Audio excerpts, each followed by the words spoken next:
Então Jesus Cristo é o mesmo ontem, hoje e para sempre. Dá mesmo entendimento, não fica difícil para você entender, correto? Meu irmão, nós estamos num texto preciosíssimo. Apesar de parecer pequeno, é pequeno, mas tem um ensinamento muito especial para a gente. E eu queria pensar com você justamente nesse ensinamento. Antes eu queria pensar um pouco com você sobre o contexto do que nós acabamos de ler. Antes do versículo 8 existem 7 versículos. Esses 7 versículos tratam de orientações, aconselhamentos e afirmações de Paulo que não necessariamente têm a ver com o versículo 8. Por exemplo, no versículo 1 nós temos a informação que Paulo nos diz que para que possamos ser constantes no amor. No versículo 2, a importância de acolhermos com hospitalidade. Versículo 3, lembrar daqueles que estão presos. No 4, o casamento precisa ser puro, sem imoralidade. Versículo 5, não sermos obcecados em acumular bens. Versículo 6, Deus como nosso auxílio em todos os momentos. E o versículo 7, para lembrarmos e imitarmos a fé de nossos líderes. Por que eu fiz questão de falar com você esses 7 versículos e mostrar para você o contexto? Porque é muito perigoso quando eu pego um texto avulso e eu falo para você sem entender o contexto. E aqui eu estou respaldado de que, na verdade, é o último capítulo de Hebreus e o autor tem a intenção de finalizar com diversos conselhos. Paulo era muito bom nisso, apesar de não sabermos se foi Paulo que escreveu Hebreus, mas sabemos que normalmente um último capítulo vinham recomendações à igreja a quem a pessoa, o autor, escrevia aquela carta. Então eu tenho várias orientações e uma delas é o versículo 8. O autor vai dizer: Jesus Cristo é o mesmo ontem, hoje e para sempre. Em algumas versões o para sempre traz a ideia e significa eternamente. E nós estamos no mês do cuidado. Jesus cuida de você. A nossa vida é dividida em passado, presente e futuro. Tudo, absolutamente tudo o que você faz tem um início, meio e fim. Por mais que você esteja ainda fazendo, vai chegar uma hora que vai ter um fim, como por exemplo, a sua morte. E a minha morte também. Mas em tudo que nós fazemos, absolutamente tudo, grave isso, existe um passado, existe um presente e existe um futuro. Vou dar um exemplo para você. Você era uma criança. Alguns hoje são adolescentes e serão adultos. Talvez você hoje no presente seja um adulto, ou talvez você seja um adolescente, uma criança. Ou talvez você era solteiro. Alguns continuam solteiros, amém? Não, misericórdia, né, irmão? Mas alguns ainda pretendem casar e estão casados no presente. Outros que vão casar ainda é futuro. A divisão do tempo antes de Cristo, depois de Cristo, passado e presente e futuro com a ressurreição de Jesus Cristo. O tempo muda, irmãos. O tempo muda. Mas uma coisa nesse versículo fica claro: Jesus não muda. E o que é que Jesus não mudar tem a ver com a necessidade do cuidado? Jesus é o mesmo que tem cuidado de você antes desse mundo existir, e até quando o mundo acabar, Jesus continuará cuidando de você.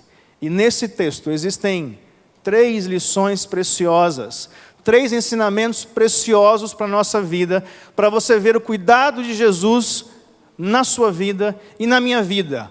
O cuidado que Jesus teve comigo ontem, o cuidado que Ele tem hoje e o cuidado que Ele vai ter amanhã. Então eu peço que você deixe a sua Bíblia aberta nesse pequeno versículo, ou acompanhe conosco ali a leitura do texto, e nós vamos passar por alguns versículos que vão fundamentar a verdade daquilo que estamos trazendo para os irmãos. Então, a primeira lição é que Jesus é o mesmo que cuidou de você no passado. E tudo começou antes da criação. na eternidade. E é estranho para a gente falar do passado como sendo eternidade, já que a eternidade não tem início, meio e fim. Mas para que possamos compreender de fato o que é a eternidade, ou a história bíblica e os fatos que nela existem, nós precisamos olhar para trás e ver o início de tudo, antes da criação. É inexplicável, é incompreensível o cuidado do Pai, do Filho e do Espírito Santo por nós, antes mesmo de nós existirmos. Observe bem, Apocalipse 13, versículo 8 vai dizer que o Cordeiro foi morto antes da fundação do mundo. Efésios 1, no capítulo 4 e 5, um resumo, vai dizer que Deus elegeu a sua igreja, aqueles que seriam salvos, antes da fundação do mundo. Como é possível um Deus, um Senhor, o Pai, o Filho e o Espírito Santo, um Jesus, que morre por nós antes de tudo ser criado? Como é possível um Deus que olhe para frente, mas no passado ainda tem assim uma ideia de que Ele precisa cuidar de você? Como explicar um Deus que está conosco a todo instante, Senhor Jesus, e tem cuidado de nós e cuidou de nós antes mesmo de nós sermos criados? Não somente na eternidade, mas também na criação. Deus cria você, o Pai, o Filho e o Espírito Santo, a Santíssima Trindade. Você é criado e claramente você é corrompido. Adão e Eva pecam. E é muito comum acharmos o quê? Não, Deus nos abandonou. Não, Ele tem um plano, porque Ele cuidou de você. E não somente na eternidade, quando Ele entregou a vida por você, mas na criação, já tinha uma promessa. Vocês, Adão e Eva, pecaram, mas eu digo para vocês, da sua descendência vai nascer aquele que vai esmagar a cabeça da serpente. No passado, Jesus já tinha tudo pronto para cuidar de você, e Ele cuidou de você, não somente na criação, mas também no seu sacrifício. Jesus deu a vida, fisicamente. Na eternidade foi o cumprimento eterno, mas aqui nessa terra foi o cumprimento físico.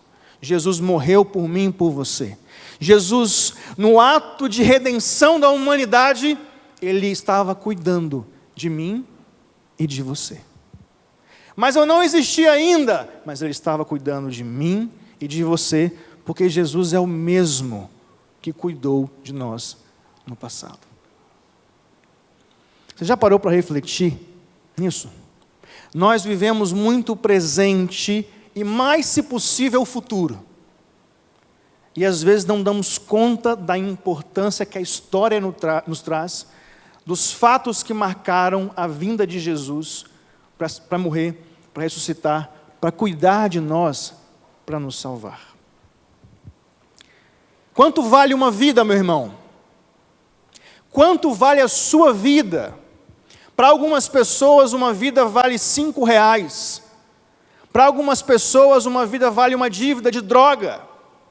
E não tem preço, morre. A verdade é que a nossa vida é incompreensível o valor. Nós valemos no sentido financeiro, não tem como mensurar valor. Agora imagina Jesus, imagina Deus. Filipenses 2 vai dizer que Ele deixou a sua glória, deixou tudo o que tinha para morrer por mim e por você. Pensa que isso não é cuidado. Quanto vale a vida de Deus aqui na terra encarnado para morrer por mim e por você? Eu tenho certeza que é incomensurável. Olha uma palavra bonita. O pastor Hilton falava isso, não é? Incomensurável. Meu irmão, enquanto muitos, e aí eu falei com os irmãos, então, o entendimento do cuidado de Jesus na eternidade, na criação, no seu sacrifício. E eu digo para você, enquanto muitos já te abandonaram, enquanto muitos desistiram de você, Jesus Cristo foi o único que continua com você Lá desde o sacrifício na cruz. Não, não, não. Lá desde a eternidade, quando nada existia, Ele já estava com você. E de que forma? Duas. Através da presença do Espírito Santo de Deus. A palavra de Deus fala que quando Jesus Cristo morreu, Ele deixou o Espírito Santo e seria o nosso consolador, o nosso auxiliador, aquele que nos guiaria aonde quer que fôssemos. O Espírito Santo está conosco. E o Espírito Santo é a presença do próprio Deus. É o cuidado de Jesus na sua vida, meu irmão. Jesus Cristo não está aqui fisicamente, mas o Espírito Santo está na sua e na minha vida, demonstrando o tamanho do cuidado de Deus em não nos deixar só. E não somente a presença do Espírito Santo, mas também a palavra de Deus, que é a própria palavra do Deus vivo. Você pode hoje conversar com Deus e ver e ler aquele livro maravilhoso, e ver Deus falando com você de perto, e ver Deus se expressando para você pelas palavras que estão nesse livro, porque Ele deixou também a sua palavra para nos guiar, para nos orientar.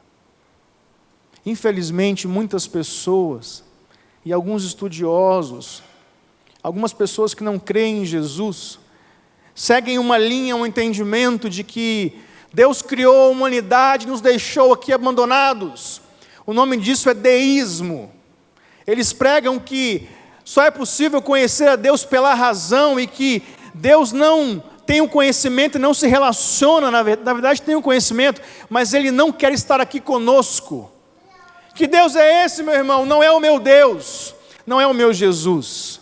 O meu Jesus está comigo desde a eternidade, e tenha certeza, meu irmão, está com você também, quando você acorda, quando você levanta, quando você vai dormir, mas principalmente, Ele estava com você, sabe quando? Quando você tomou a sua decisão de entregar a sua vida para Jesus. Quem era você, meu irmão? Quem era o Igor, antes de conhecer a Jesus?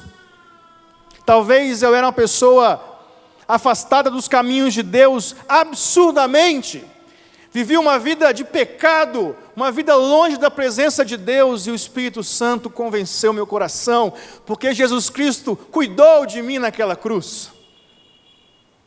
E você nunca mais foi o mesmo. E você foi transformado por Deus. E talvez essa noite tenham pessoas aqui na igreja que ainda não sentiram o cuidado de Jesus. Eu digo para você, meu querido, Jesus já cuidou de você. Abra o seu coração para Ele. Ele cuidou de você naquela cruz. Ele te chamou demais e deu a sua vida para que você pudesse viver hoje e ter uma vida com Ele no céu. Os irmãos conseguem perceber o cuidado de Deus no passado? Os irmãos conseguem ver que Deus cuidou de você e não deixou você sozinho?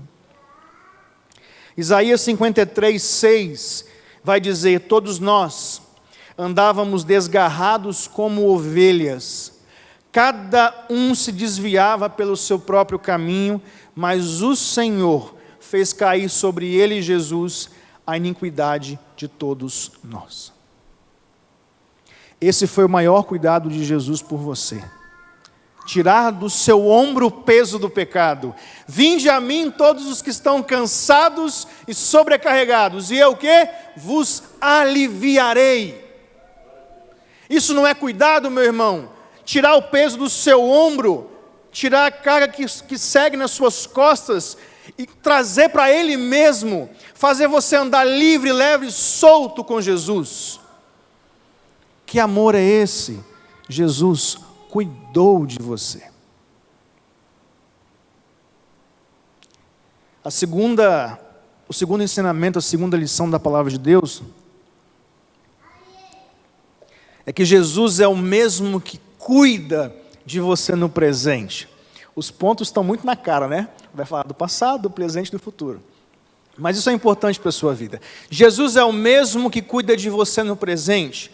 O texto diz, Jesus Cristo é o mesmo que ontem e hoje. Presente. Se nós pudéssemos definir o presente em uma palavra, qual seria? Ansiedade. Veja bem, algumas pessoas tendem a Entendem? Não, isso é um fato. Algumas pessoas qualificam a ansiedade, e isso psicologicamente, em matéria, é correto. Só que tem pessoas que acham que a ansiedade é coisa do demônio. E não é, meu irmão. Vem comigo, presta atenção. Existem níveis de ansiedade. O problema é quando esses níveis ultrapassam um limite. Por exemplo, todos nós, quando vamos às vezes fazer, eu quando estou aqui pregando com vocês, estava lá em cima com o coração batendo. Isso é ansiedade. Existe ansiedade que ela tem um nível normal, que todos nós temos, a ansiedade da vida. Alguns o nível é um pouco mais ultrapassado, às vezes a pessoa não consegue dormir por conta de algum problema. E tem gente que a ansiedade, o nível é absurdo. E a pessoa não vive enquanto não resolver um problema e assim por diante. Então veja bem, meu irmão, ansiedade não é um demônio. Ansiedade não é um mal que vai te fazer morrer. Depende do nível da ansiedade. Então eu quero primeiro desmistificar uma ideia. Se você é ansioso, bem-vindo ao grupo, eu também sou. O problema é o quanto nós trabalhamos essa ansiedade. E nada melhor do que ver na palavra de Deus o que Jesus Cristo, o que Deus fala conosco acerca da ansiedade. Aí eu lembro de 1 Pedro 5, no versículo 7. E vai dizer assim: lancem sobre ele todas as suas ansiedades. Plural, é tudo. Porque ele cuida de você.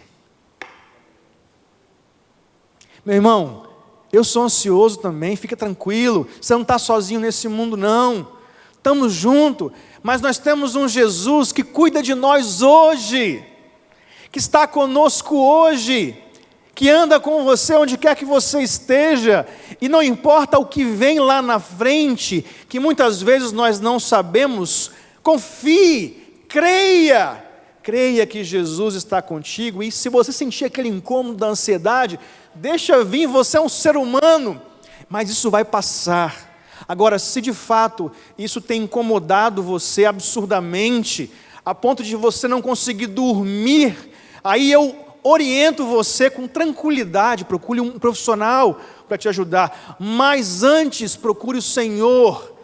Quem sabe Deus não opera um milagre na sua vida e na minha vida. Nós temos que crer. Nós precisamos exercer a nossa fé. Nós temos a fé e cremos em Jesus, aleluia. Cremos que Ele morreu por nós e ressuscitou. E por que nós não podemos fazer o que Jesus falou, como grão de mostarda, mover a montanha de um lado para o outro? Em outras palavras, precisamos exercitar a nossa fé. E exercitar a nossa fé significa confiar em Jesus.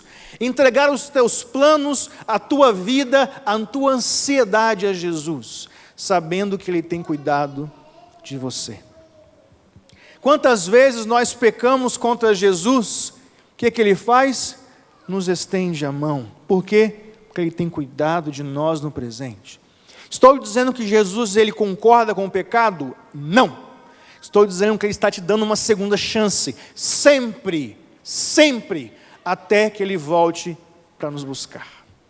Quantas provações vêm, quantas tentações batem na nossa porta, e aí Paulo vai dizer em 1 Coríntios 10, 13, deixa vir a tentação, mas creia em Jesus, que Ele vai te dar uma válvula de escape. A tentação não vai ser excluída da sua vida, a provação não vai ser eliminada da sua vida, mas Ele vai te dar condições de passar por ela, porque Ele tem cuidado de você hoje, no presente. A pandemia veio, algumas pessoas perderam a vida, e algumas pessoas perderam o seu emprego. E eu pergunto para você, que talvez tenha perdido o emprego, faltou comida na sua mesa? Faltou o alimento para você? Não. Sabe por quê? Deus tem cuidado de você. Jesus cuida de você no presente, hoje, agora. Não é só ontem, não é só amanhã, é agora. Isso significa que Ele pode cuidar de você agora, se você entregar a sua vida para Jesus. Mas, eis a pergunta: você quer que Jesus cuide de você? Eis um desafio. A gente quer que as coisas aconteçam naturalmente e facilmente. Naturalmente é a graça que Ele já deu para você se você crê. Mas é preciso tomar uma decisão. Você que está na internet com a gente, você que veio pela primeira vez na igreja, que decisão você precisa tomar para fazer com que Jesus cuide de você? E aí, meu irmão, a melhor forma de traduzir o desafio de você entregar a sua vida para Jesus é o exemplo de um controle de videogame. O pessoal que gosta de jogar vai entender aí. Você domina o que está do outro lado com um controle. Aquele jogo, aquela ficção, não faz nada se você não disser que faça.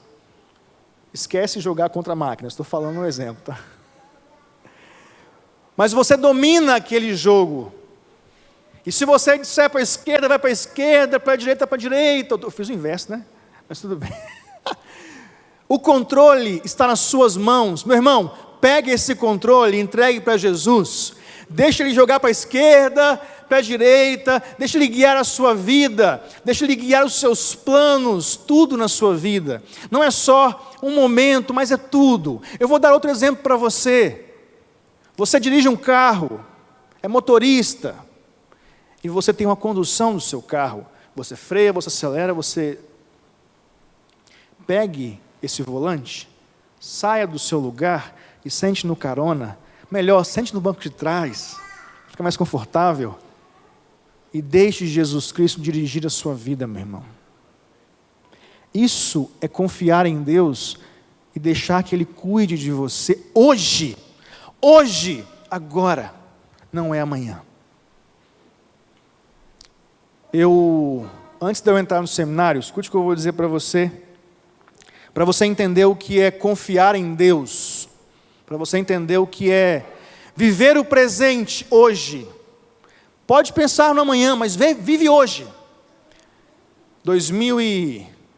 Meu chamado foi construído, irmãos. O chamado de Deus na minha vida para o ministério pastoral foi construído. Não foi algo de um dia para o outro, Deus foi trabalhando no meu coração. Mas o momento do acender o fogo ali, né, pegou o fósforo e soltou, começou mais ou menos em 2014, 2015. E meados do segundo semestre, em agosto mais ou menos de 2015, conversei com o pastor Manu, e a gente, batendo um papo, a gente teve a certeza de que de fato aquilo era algo que eu tinha certeza que eu precisava fazer, o seminário, para poder almejar o ministério pastoral. E fiz a minha inscrição, em janeiro mais ou menos, fiz a prova, passei, e o seminário começava em março. Só que tinha um problema. Qual o problema? O meu trabalho. Na época, o meu trabalho me demandava viagens. E não eram viagens locais, viagens para outro estado. Qual era o problema? Como que eu vou fazer para estudar e ficar longe de casa 15 dias até um mês? E não tinha como tem hoje a facilidade do ensino à distância, por conta da pandemia. E eu confesso para os irmãos que eu fiquei ansioso, mas eu confiei em Deus. Não deixei de dormir, não deixei de comer, mas confiei em Deus. Se o chamado é dele, Ele vai mover as coisas no meio do caminho. Em março, quando eu começava o seminário, eu entrei de férias. Graças a Deus, né? Férias é bom demais. E na primeira semana das minhas férias, meu telefone toca, é meu chefe. Vem aqui que nós vamos conversar. Aí eu falei, glória a Deus, vai me mandar embora, vou para o seminário. A primeira coisa que eu pensei foi isso. E eu fui, barbudo, camisa do Botafogo, não estava nem preocupado com nada. Fui relaxado mesmo. Sentei na cadeira, estava uma reunião, e acabou a reunião, ele falou assim, eu vejo que você fala, gosta de se comunicar, você não pensa em sair dessa área e ir para outra? Veja bem, na hora, eu não pensei no seminário. Na hora eu não pensei em nada. Poxa, que legal, uma promoção. Mas deixa eu pensar. E eu estava voltando para casa e a ficha caiu. Bah. Aí peraí. Eu quero fazer o seminário. Eu viajo hoje e não consigo fazer o seminário, não é que eu não consigo, eu não conseguiria aproveitar o máximo que o seminário poderia me dar. O que acontece? Eu, além de mudar de área, sou promovido para ganhar mais e ainda não ter que viajar para outro estado como eu fazia antes. Meu irmão, Deus cuida de nós. É claro que eu continuo viajando, só que não mais na mesma frequência de antes. E para complementar, para você ver ainda como é que Deus é maravilhoso, se meu chefe estiver vendo aí, considera essa parte. Existe um risco ainda, hoje. Qual o risco? De eu não estar mais aqui no Espírito Santo, digo, vou morar aqui, irmãos, calma, não vou embora não, calma aí. De eu não trabalhar mais aqui, mas trabalhar só em Minas agora. E olha que interessante, em 4 anos, tentaram me colocar em Goiás, deu errado. Brasília, deu errado. Acabou o seminário, agora dá certo. Meu irmão, quando Deus tem um propósito, Ele cuida de nós. E o cuidado dEle é completo, é perfeito. E eu pergunto para os irmãos, o que falta para que seja 100% a entrega da sua vida para Jesus? O último ponto, o terceiro, nós falamos que Jesus cuidou de nós no passado, Jesus cuida de nós no presente e Jesus cuidará de nós no futuro. Deixa eu beber água. Meu irmão, falar de futuro significa falar de planos. Eu tenho certeza que você fez um plano para emagrecer esse ano, não é? Todo mundo faz o plano. Sorrisinho de alguns aqui. Eu tenho certeza que você fez planos, talvez, para ter filhos. Ou talvez você tenha feito planos para poder fazer uma faculdade. E no meio dos planos, muitas coisas podem acontecer, porque Deus controla e domina todas as coisas. E eu insisto e sugiro, e eu quero incentivar a você, faça planos, sonhe, isso é algo muito bom, isso não é ruim. O problema é quando planejamos e deixamos Jesus de lado. Vamos voltar um pouco lá na criação. Aliás, antes da criação, na eternidade, lá no passado, né? Vamos chamar de passado para a gente poder entender. Antes da criação, Jesus Cristo morreu. É o que Apocalipse 13 vai dizer. O Cordeiro de Deus que foi sacrificado antes da fundação do mundo. E eis que você faz uma pergunta. Por que ele morreu? Porque ele sabia que nós íamos nos corromper. Desde o começo, meu irmão, antes da criação, Jesus já tinha um plano. Escute, você fazia parte desse plano. Aliás, você faz parte desse plano e você fará parte desse plano se você crer em Jesus Cristo. Se você crer nesse plano, se você crer que Ele é o mesmo hoje, ontem e sempre. Nós temos vários planos. E quanto desses planos Jesus está inserido?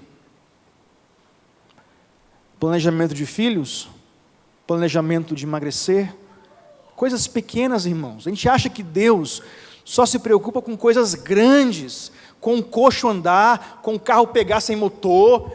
Ô meu irmão, por que Deus não pode cuidar da sua vida nas coisas pequenas? Nas coisas que talvez para outros não tenham valor, mas todos os seus planos, será que tem Jesus inserido neles? O que nós esperamos do nosso futuro? Será que nós esperamos que os nossos planos sejam feitos de acordo 100% com a nossa vontade? Ou será que nós queremos que os planos que nós temos tenham Jesus inserido nele e o plano dele se faça na nossa vida? E os planos de Jesus, meus irmãos, podem se dividir de duas formas. Escute o que eu vou te dizer. Existem aqueles planos que você faz no seu coração e Deus está com você. Provérbios 16, 9. O homem tem um plano no seu coração, mas Deus lhe guia os passos. E tem aquele plano que Jesus faz e você está nele. Qual que é o melhor? É o meu plano ou o plano que Jesus faz e eu estou nele? Meu irmão, não existe melhor. Existe sempre o plano que Jesus está inserido. E claro, o plano que Jesus fez e que você faz parte dele é a salvação, é a vida eterna, é a possibilidade de ter todos os seus sofrimentos sanados para nunca mais voltar. Essa é a maior promessa de Jesus e ele cumpriu na cruz. E nós aqui esperamos ansiosamente pela volta dele para nos buscar. Esse, depois da morte de Jesus, talvez seja o maior cuidado dele, nos permitir fazer parte de um reino que nós, na verdade, não deveríamos estar porque somos falhos e pecadores, mas ainda assim ele quer cuidar de nós. E, meu irmão, aonde nós encontramos informações sobre os planos que Jesus fez e que eu estou inserido? Na palavra de Deus. Nós temos lido a palavra de Deus? Não pergunto mais nada. Da palavra de Deus. Nós queremos conhecer a Deus, queremos que Ele cuide de nós, queremos saber dos seus planos, mas nós precisamos ler, precisamos conhecer. E eu queria ler com você 2 referências da Bíblia que mostram o plano perfeito de Jesus para a sua vida, que mostram o cuidado de Jesus para a nossa vida no futuro, a qual Ele já cumpriu. Leia comigo, se você puder, João 14, se aparecer aí, Tainá, não sei se é possível. João 14, no versículo 2 e versículo 3, diz o seguinte: na casa de meu pai há muitas moradas. Se não fosse assim, eu já lhes teria dito. Ou seja, existem moradas. Se não fosse assim, não teria, mas tem. E aí ele vai dizer: pois vou preparar um lugar para vocês, e quando eu for preparar um lugar, voltarei e os receberei para mim mesmo, para que onde eu estou, vocês também estejam. Meu irmão, Jesus foi preparar um lugar para nós. Aqui, essa ideia de morada, a tradução mais legal é de aposento, de quarto. Eu e você temos um quarto no céu, esperando para que possamos morar. Jesus cuidará de nós. O sol da justiça, que é o próprio Deus, vai iluminar a Santa Jerusalém, e eu e você faremos parte dessa família. Jesus cuidará de você, meu irmão, assim como já cuidou, assim como cuida hoje. E complementando a João 14, 2 e 3, Apocalipse 21, do versículo 1 ao versículo 5, para mim é um dos textos mais belos da palavra de Deus. Lê comigo: e vi novo céu e nova terra, pois o primeiro céu e a primeira terra passaram, e o mar já não existe. Vi também a cidade santa, a nova Jerusalém, que descia do céu da parte de Deus, preparada como uma noiva enfeitada para o seu noivo. Então ouvi uma voz forte que vinha do trono e dizia: eis o tabernáculo de Deus com os seres humanos. Deus habitará com eles, eles serão um povo de Deus, e Deus mesmo estará com eles e será o Deus deles. E lhes enxugará, escute, lhes enxugará dos olhos toda lágrima, e já não existirá mais morte, já não haverá mais luto, nem pranto, nem dor, porque as primeiras coisas passaram. E aquele que estava sentado no trono disse: eis que faço nova todas as coisas. E acrescentou: escreva, porque estas palavras são fiéis e verdadeiras. Meu irmão, existe uma morada, existe um espaço, um pedaço do céu, preparado para mim e para você, para aqueles que creem em Jesus, para aqueles que confiaram no seu cuidado, confiaram que Ele tinha um plano, confiaram que Ele morreu naquela cruz e ressuscitou, confiaram que Ele não é simplesmente uma falácia, ou uma mitologia. Não, Ele é real, Ele é vivo. Ele habita na minha e na sua vida pelo Espírito Santo. E Ele cuidará de mim e de você para sempre. E eu queria muito, meu irmão, queria muito, não depende de mim. Eu só sou um instrumento. Queria muito que o Espírito Santo produzisse no seu coração a certeza da fé em Jesus. A certeza de que Ele tem cuidado de você. Você não está sozinho, meu irmão. Ele é real, Ele existe. É uma pessoa e Ele habita naqueles que creem nele. Meu irmão, Jesus não só cuidará do seu futuro, Ele já cuidou do seu futuro. Jesus é o mesmo ontem, hoje e para sempre.